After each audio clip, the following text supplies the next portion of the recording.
Hello everybody, welcome back to another astrology reading on Gorlworld, and today we are looking at three wheels. The funny thing about Solar Fire, which is the application I'm using for this whole astrology thing in the first place, is that whenever you open it up, it shows you the transits of the current moment, which is how the stars and planets are currently aligned, and you can see that over here, a little line that says transit 7th February 2025. So that's this little wheel right here. But I also have these other two open. I have Foodie over here, I have Anne Boleyn over there, and you can actually do a tri-wheel view where you can see all of their wheels and also the transit on the same thing. So if I were to put inner wheel transits, outer wheel or the middle wheel, we'll put Foodie because she's the smallest of the two, and then the biggest gets to be the outer wheel, which is Amber.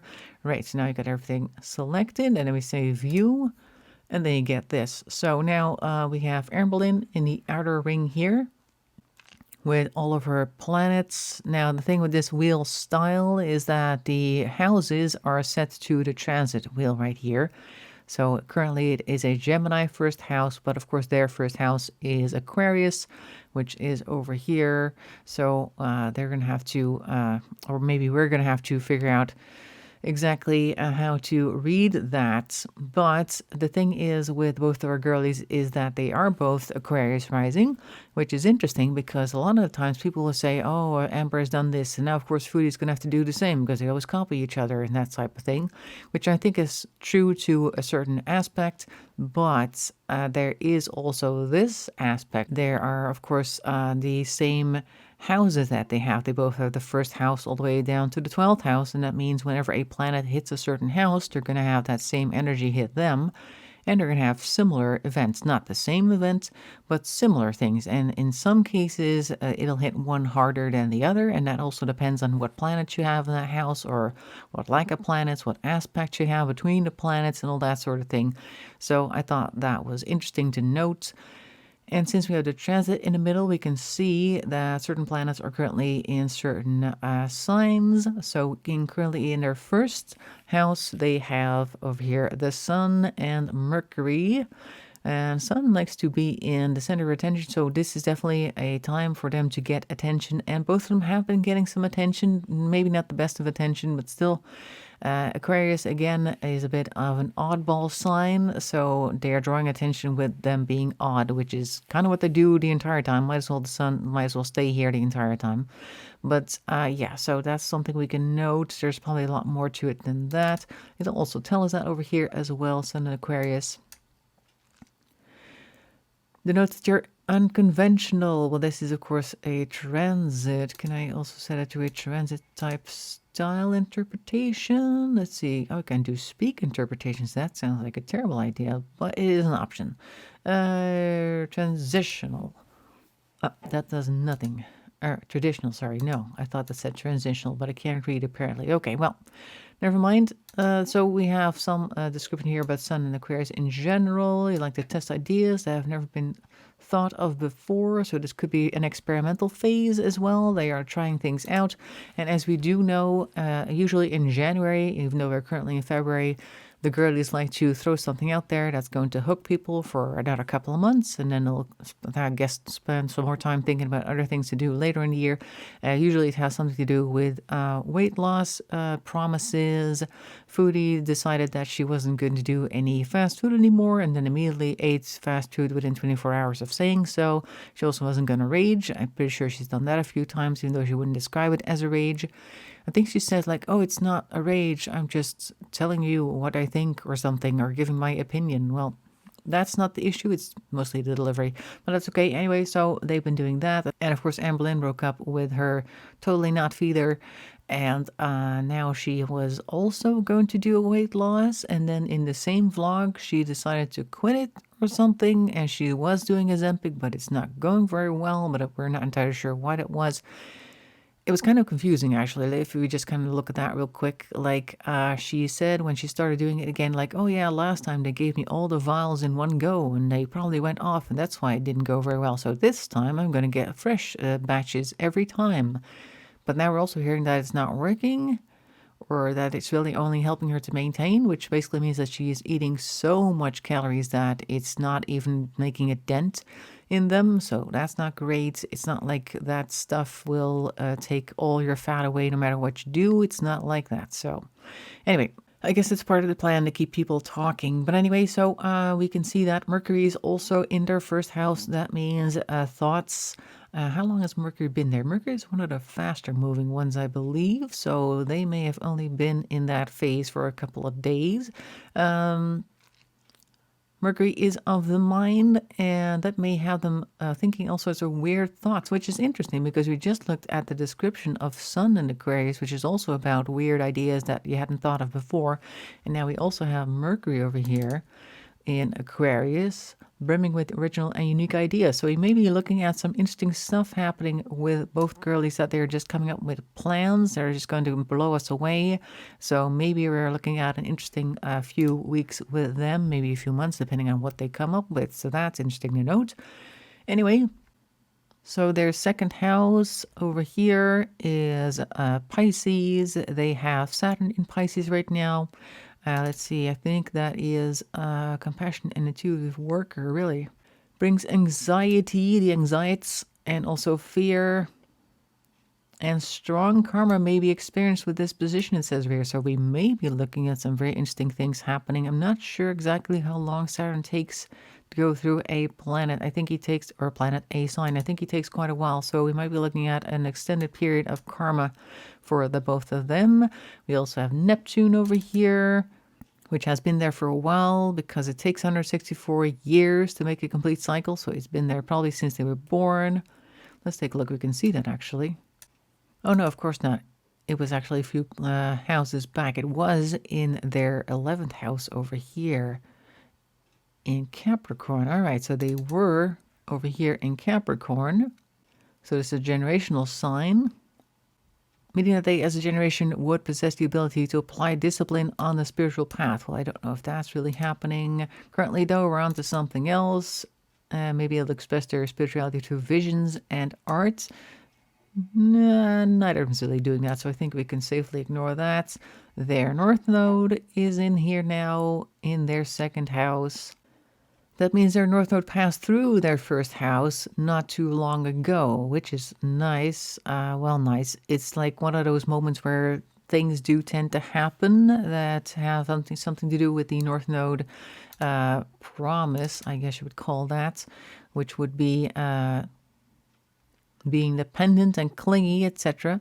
So basically, when you have a North Node that says something like this, clinginess and all that sort of thing, burden to others, behaving basically like a kid because of emotional problems, blah, blah, blah.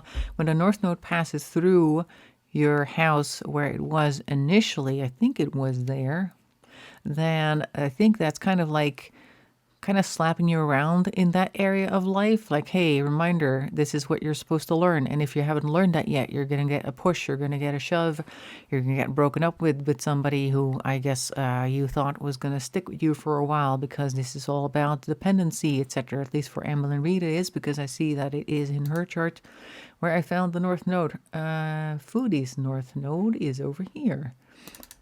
Her North Node was to learn to see life from other people's points of view and become adept at the art of communication.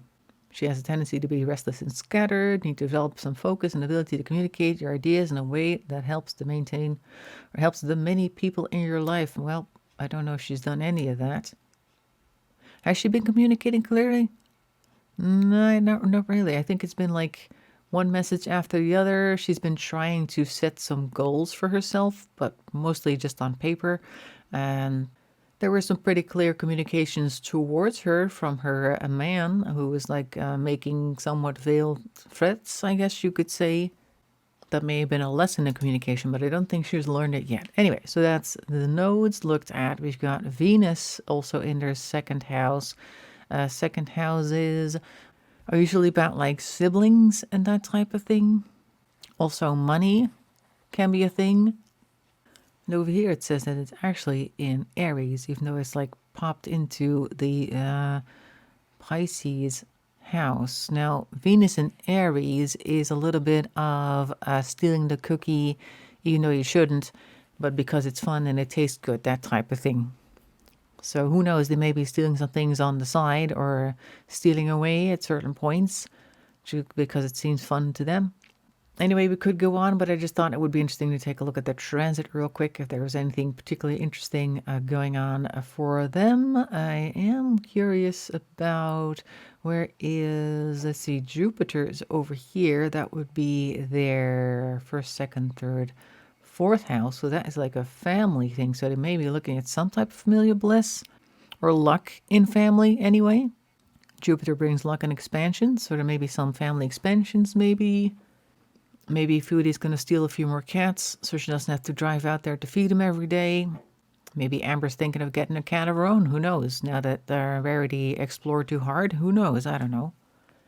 The moon is also in here. Moon can also represent either a female partner or, for instance, a mother figure. So maybe there's going to be some harmony with parents in here as well. Mothers in this part particular for them in their fourth house. Mars is in their sixth house. Okay, so we may be a little bit aggressive or assertive in the body and routine departments, which makes sense. Like we were just talking about how Foodie's been setting all these goals for herself and stuff like that. And then she tends to get angry when people say, well, you're not exactly meeting your goals now, are you? And it starts blocking people. So I think that makes a lot of sense. For the rest, we just have the South Node, Pars Fortune, and this is the Vertex Fated Meetings. That would be there if this is the 6th and it's 7, 8, 9th house. Maybe they got a lot to learn right now. So that's interesting. Learning from other people, possibly, because it's in a Libra over here. Libra is usually like a group thing, social thing. So maybe there will be something to do with learning from other people, if only they would. Then we have Vesta, which is also a service thing. So the service is also expected in that house, in the 9th house. Maybe they have to also teach what they learn or help people with the things that they've only just learned themselves, or this is an opportunity for them to do so. I'm just kind of spitballing ideas here because I'm not entirely sure how Vesta would act in the 9th house. But okay, that is with the transit. Now I want to go and take a look at just the two of them together. Let's see, by wheel. And the inner wheel can be Foodie, and then the outer wheel can be Amber. Like I said, it makes the most sense.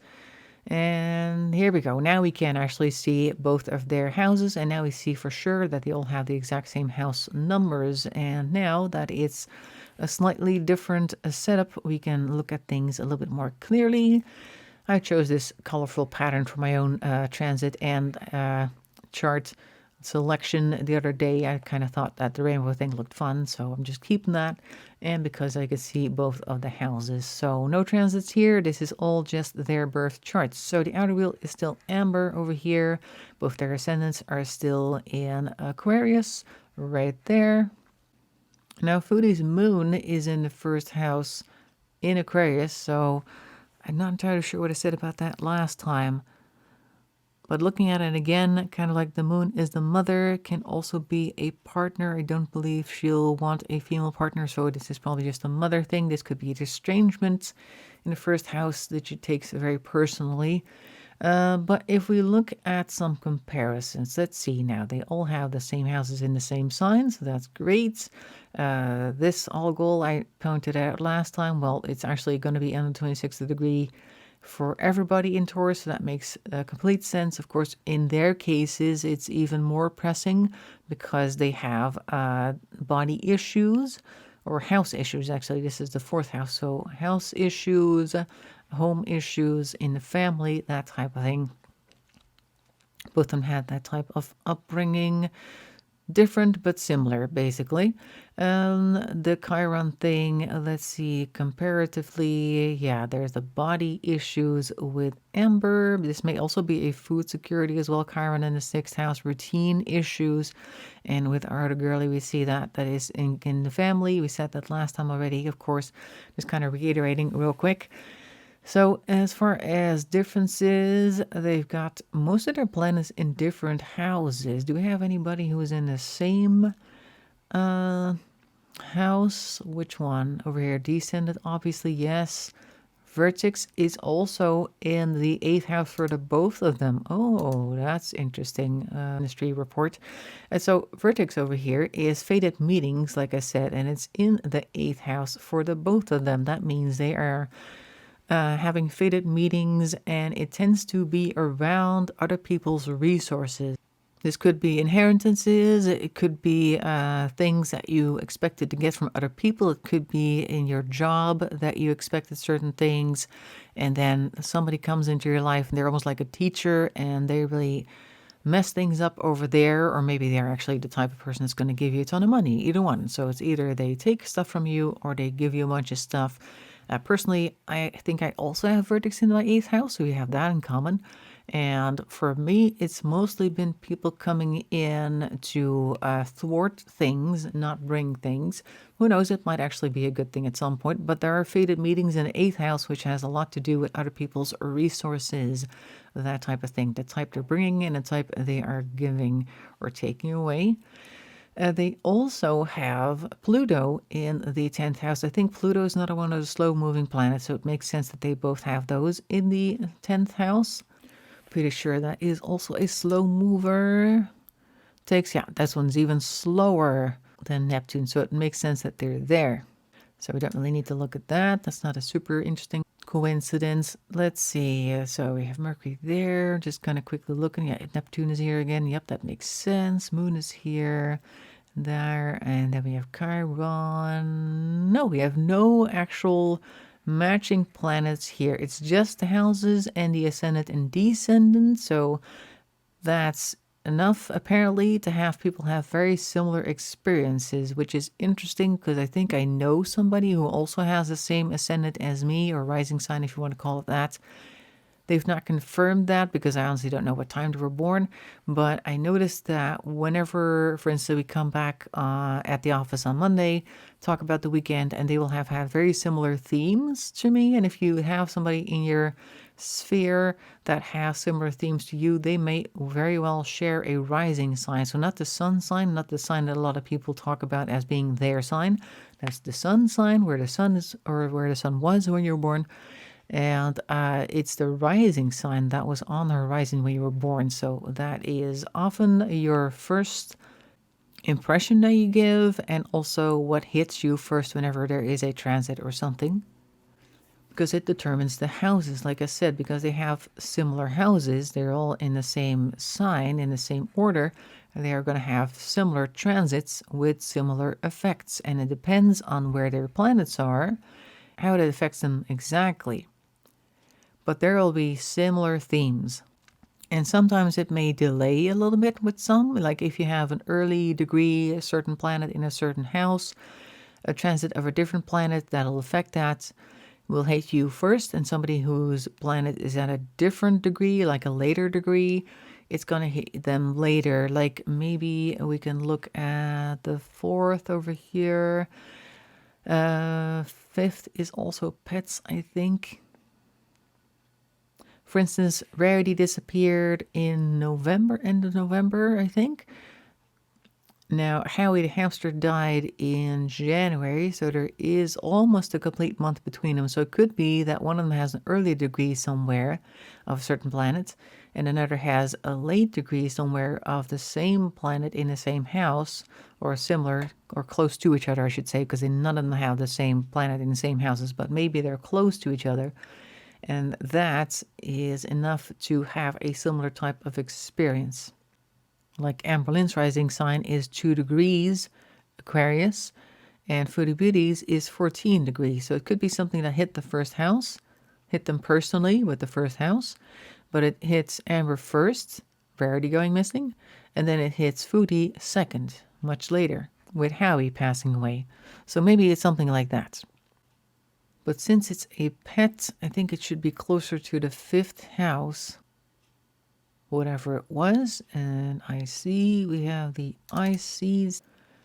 So I feel like I've been all over the place with this recording. Anyway, so these are the 2 wheels put together. I think it would be interesting to look at transits for one or the other, because this, like a tri-wheel, is a little bit too much going on for one person to really understand what's happening on screen, unless you're like a super astrologer or something. Like I said before, I am still an amateur, so I wouldn't be able to pull everything apart all efficiently anyway. But maybe the next time that I make a video, I'll do some transits for them.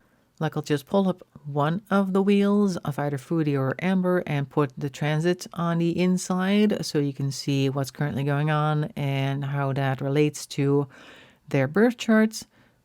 And then we can maybe guess at what's going to happen next or what type of events we're going to see, which is also a nice way to learn astrology, where you can actually like see what happens and see if you were anywhere close to it. So anyway, that is it for now. I'm going to have to do a lot of cutting because there was a lot of stuttering and silence. But I hope you enjoyed it regardless, and I'll see you next time. Thanks for watching, and bye-bye for now.